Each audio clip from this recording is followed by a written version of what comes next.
Coming up on episode 2 of Unscrewed Mind, Rusty and I dig into the fundamentals of the law of attraction.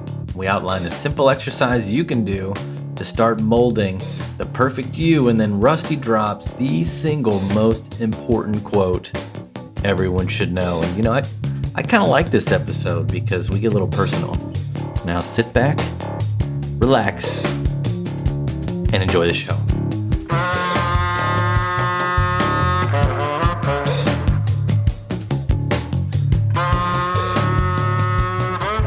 We kind of going back and forth on what we want to talk about today. And I really think a good place to start is on the fundamentals of the law of attraction. What do you think? Oh, yeah. I think that's what we're going to go with for sure. Okay. So where do you want to start?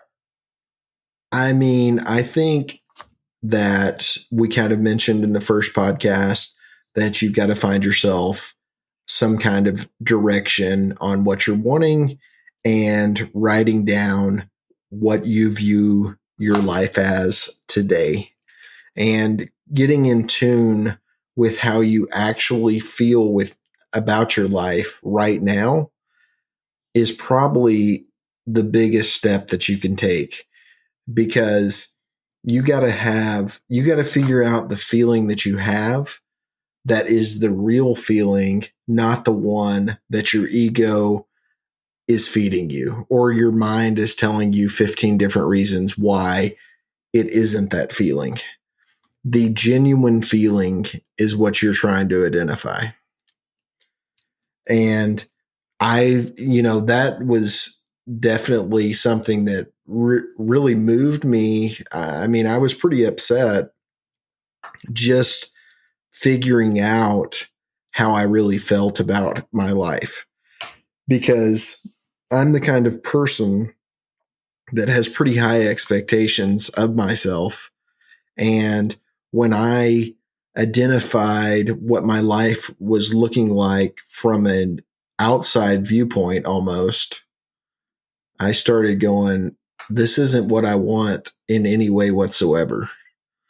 So I think just writing down what you feel about your life, writing down who you are today, just describing who you are, really opens your eyes to who you actually want to be instead of who you are. Do you understand what I'm saying, Matt? Yeah, that's pretty powerful. That's pretty powerful stuff. And I think kind of along those same lines, writing down like about in your current life, what you like about it or love about yourself, and then also taking some time to think about the things that you would change if you could, and almost writing like a note to you from your future self, like here is the perfect version of myself. Here is the perfect life that I'm searching for, and write it out almost like it's like it's present day, and read that as often as you can to kind of program that picture of your life into your mind and make it something that you strive for and something that you think about constantly. Yeah. And, just identifying what you like about your life now will give you hints or insight into what you want to be also. So you'll be able to see kind of, I guess you could say, the things that make you the happiest. That's probably going to be the things that you like about your life. You'll find that the things that you write down that you like are actually things that make you happy. So then you have to say, okay, what makes me happier? And then move towards that. And, not everyone is going to write down something that's financial, or not everyone is going to write down that they want a new car or anything like that. I mean, some people are extremely wealthy and they're extremely unhappy. So really what you're searching for is a happiness with yourself overall. And so think about what would make you happy and then figure out if that thing actually would make you happy. Because there's a lot of different pieces to life. I mean, most people have a home life, a work life, and a personal life to themselves, or a individual, knowing yourself type situation. And so you have to hit on each part of those, because, or if you're not healthy, I mean, that's another thing that can come up is your health. So there's just so many pieces to an actual perfect or happy life that you have to focus on. You can't just say, I want to have a ton of money, because that's really not the answer to happiness. And that's what really everyone is seeking. From my viewpoint, that's how I feel. Is that how you felt about it, Matt? Yep, I think so. For the most part, once I started on this journey and did this particular exercise where I wrote down the things I love about my life, and then also thought about the things that I would change if I could. A lot of it just centered around relationships. A lot of it centered around health and well-being, both mentally and physically. Some of it centered around, like location. Certainly, um, thinking about what I was doing for a living, and how I would change that if I could. So there's a lot that goes into, um, what I want to attract, and a lot went into kind of those first couple steps. I do want to ask you a personal question though. What, if you want to share this, like what was the first thing that you wrote down that you wanted to change? Like what was the first thing you put down on paper and were like, I want to work on this? Man, that, I guess the first thing that I wrote down um, ever was that I just wanted to live somewhere where my family, where I would feel like it's a better place for my family, and that I would be better off financially, as well as a place where my daughter could go to a public school. And that was my first goal that I ever wrote down. And I didn't really specify how I was going to get there, or, um, when I would get there. And strangely enough, that happened within around 8 weeks of me writing that down. All of those things happened. And they were, of course, tied together because of my job and that kind of thing. But it was just, it happened. And then I did nothing. I didn't write down anything else, which is kind of funny. It's like So, realizing you have a superpower, like you can fly, but you still choose to walk everywhere you go for some reason. oh yeah. And not only that, but I told everyone that I know that I did that. And, they just everyone kind of shrugged it off. And I mean, I told you, I don't know if you remember, but I definitely told you that I wrote it down. And, Hmm. I mean, me and Matt talk pretty much every day. Most of the time, voice calls, but at minimum, text messages. And I was so excited when I moved. I moved from Arkansas to Georgia, and I was super excited about it. And I was, telling my closest friends, I wrote this down. The whatever you write down will happen, all this kind of stuff. But but did not write down anything else, just went with it. Hmm. And, you know, a couple of smaller goals I did actually write down about 3 to 4 months after that, but nothing that I was being repetitive or focusing on a daily basis. Just kind of put it in the background and didn't think much of it. And then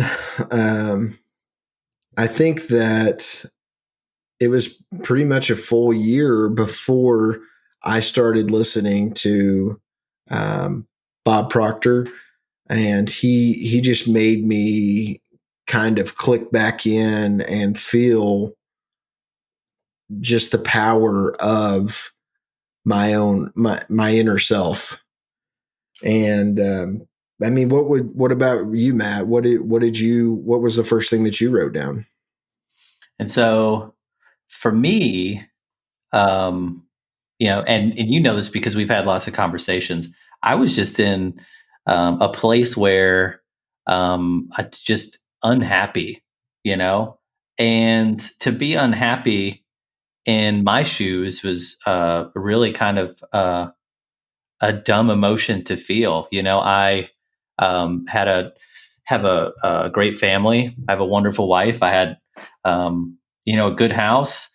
I had people around me that loved me, but I was so focused on everything else that I didn't like, and I just felt helpless, like I had no power to change it. And it was just this feeling that had been, I guess it had just settled in my subconscious. And no matter what I did or where I went or who I was with, I just could not break free. And so once you let me in on Bob Proctor and the law of attraction and manifesting the things that you want in your life, it was just like this freedom, because I thought you were going to say I ignored it for 4 months. I thought did. That's what you were going to say right there. I decided wholeheartedly that what you were telling me to do was never going to work, and it was a dumb thing to even try. And so, but over time, which you have this power to do, Rusty, you just would not shut up about it. You would not let up on it. And eventually, I started writing down those first goals. And I would say the first one was just to be, obviously I still have them written down so I could look, but it was all about being more happy and grateful with my current situation. And then also too, I'd been struggling with nicotine at the time. And I wanted to be rid of that addiction. And so I wrote down that, I'm so happy and grateful that I no longer need nicotine on a daily basis. And I would say within a month, it's absolutely nothing that I even thought about and haven't thought about or touched in quite some time. And it was really just, it's repetition. It's reading it in the morning. It's reading it at night. And it's over time, it just completely changed who I was and who I am. And obviously we'll get, as we do more of these episodes, we'll talk more about specific things that we're doing and specific thoughts and actions that we've gone through. But that was kind of the first one because it was simple and I wanted to test it. And, I'm a better man because I've done it. That's a really great one to bring up too, because when we were talking in the beginning of this episode about setting your goals, that nicotine or anything that is viewed as a negative habit that you've got is an easy first goal to set. And I think that everybody has something that they would like to stop doing. And it's something that is controlled, that is inside of you, but you're not even aware of it. I mean, you don't really notice that your thoughts are on that nicotine until you start looking at your thoughts. Mm-hmm. Because it's going to pop, like you're going to have the thought of that nicotine, and that's what makes you grab it. It's not just you randomly pick it up. You have the thought, and then you grab it because of that thought. So that's something that is also in the very beginning is just realizing what your thoughts are. And it is probably one of the scariest things ever when you start listening to yourself, because most people are in a thought react phase in life. That's how they're going through life. So they're moving to a phone call, moving through traffic, doing this, doing that. Somebody cuts you off in the traffic. Somebody makes you mad on a phone call. And it's just normal. It's part of life. That's how people think on a daily basis. But the reality of it is you had a thought that made you feel upset. So catching that thought, I mean, me personally right now, someone could probably take the front end off of my car or sideswipe me, and I don't even think that I would get upset personally, because it's not something, it was out of control, or it wasn't in my control at that point, which I guess you could say that it was in my control if you really boil it down, but that's getting a little deep. But the point is if somebody does something, your reaction is how you feel. It's not who you are. And once you realize that that is something that you have control of, then you've got a whole new power that you didn't have before, because you can feel great with somebody yelling at you and knowing that that's them and you're you and you're still happy. Because literally, and this is something that Bob says, and pretty much anything that you read about the law of attraction, is the only problem that you've got is you. You're the only problem that you'll ever have.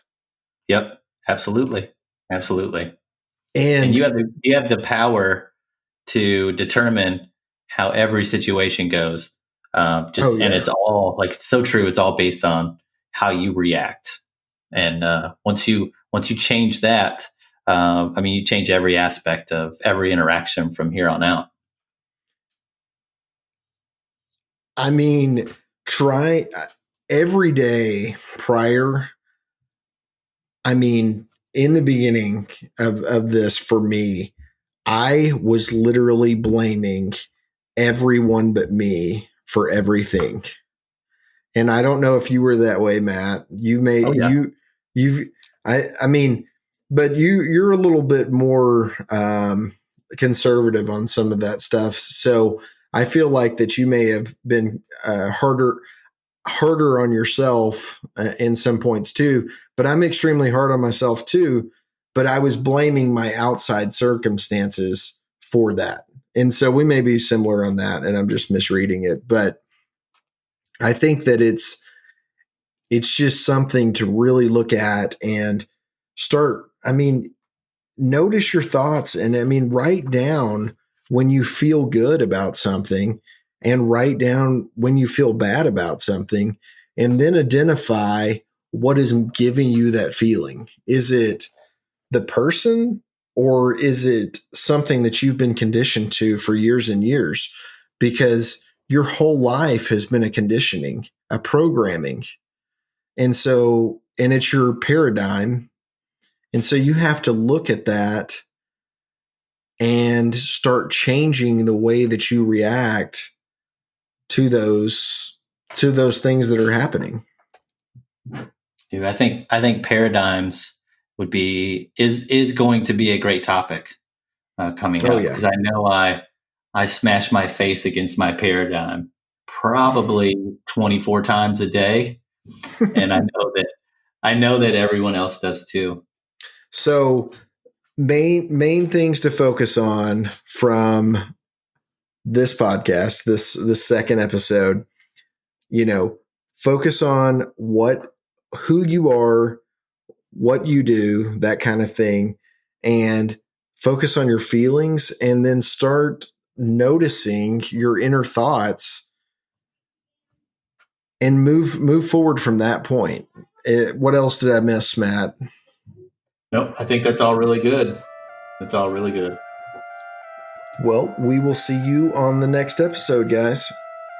All right. Thanks. Thanks for listening to Unscrewed Mind.